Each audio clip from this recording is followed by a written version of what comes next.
Hi, my name is Van. I'm with WatchmenID from Indonesia. Hello. Nice to meet you, Sav and Zoe. I love the show so much. It's really fun. I personally am a big Ironheart fan, so this show is just really awesome. And I really appreciate the title card in this show. I think it's just so creative, and I just loved it. And Thank you. okay, and for Sev, massive congratulations on the success of Sinners. And I can't wait to see more from Proximity Media, especially with Ironheart coming. Thank you so much. So, my first question is for all the fans in Indonesia, what can they expect for this show? Well, thank you, first of all, for clocking those title cards. Those were very, we put a lot of blood, sweat, and tears into making those really work in each episode, and they were very, very fun. So thank you for appreciating them. I do think I've said this before, but I think expect the unexpected. Like I don't think people know maybe even if they are familiar with Riri, they don't know that this is the story we're going to tell for her.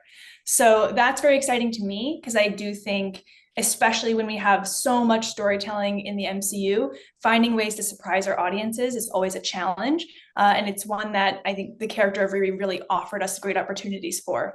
So it was really fun for us to get to keep kind of like zigging where people thought we would zag and like find new ways to sort of tell a hero's journey. Yeah, I really get that. It's very fresh and it's very new to the world of Ironheart and Williams itself.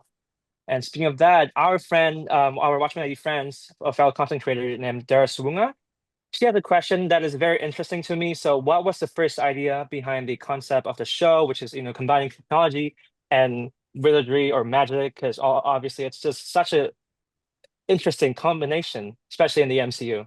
We've seen so many of our iron-based characters, whether it was Tony or Rhodey, going up against other tech-based villains. And so for us, in order to carve out a path for Riri that felt like it was her own and it was unique, and also to put her out of her comfort zone, that was why that was one of the original ideas for the show. We wanted to put her up against a villain that would truly put her on her back foot, because villains are only as scary as they intimidate our protagonists.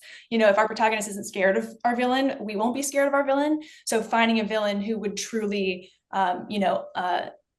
unnerve our hero and put her in a position where she doesn't have all the answers, that was very important to us.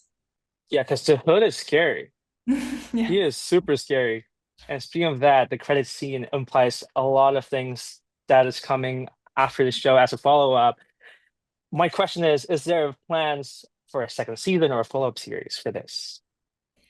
Time will tell. I think Kevin Feige is the only one with all the answers Yeah, to those questions, but you've caught on to at least our intention that there is yeah, more story to tell with Parker, yeah. and that is our hope. And I do think, we didn't want to cut him off before his full story got told. So it leaves the door open, for more. Gotcha. And for seven, and you also could answer, as a producer, do you have any Marvel character that you want to bring to life? There's a lot of young Marvel characters like Squirrel Girl and those characters. Do you have any, you know, things in mind? I mean, just as speaking as a fan, like I'm very excited for the eventual day that Miles Morales ends up in the MCU. Whether or not it ends up, I have no idea, but I'm currently playing the Spider-Man 2 PlayStation game and it's so much fun. And but I will say, man, like what was fun about Ironheart, when presented with the opportunity to help make the show, was that she doesn't have like decades of comic book stories to pull from. Like it made it exciting and fresh. She has a great run by Brian Michael Bendis and Eve Ewing, and she's certainly gone around in the comic space. If you read them, it sounds like you have, Anne. But the exciting thing for us was to try something new and unexpected, and that's always been as a fan like what I've loved about the MCU, that it takes the tried and true stories and delivers them in a classic way, but then sometimes they do things differently and often for the better, and that was always the goal here. Gotcha.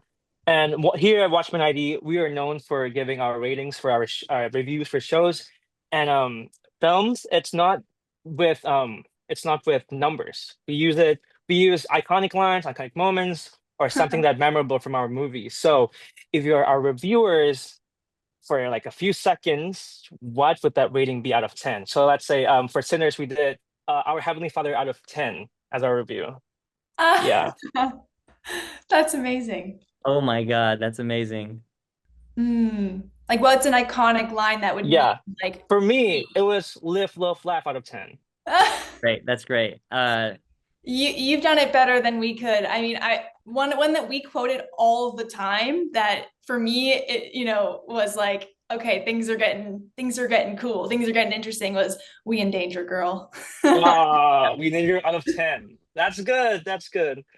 I liked who you calling a glitch out of 10, because that dynamic with Riri and Natalie I think is so much the heart of the show. So I got Yes. Most of Natalie's lines could work for Amazing. metric. Yes, that is true. Thank you so much, guys. Go watch Ironheart, now streaming on Disney Plus. Go watch Ironheart, now streaming on Disney Plus. You know nothing about this man.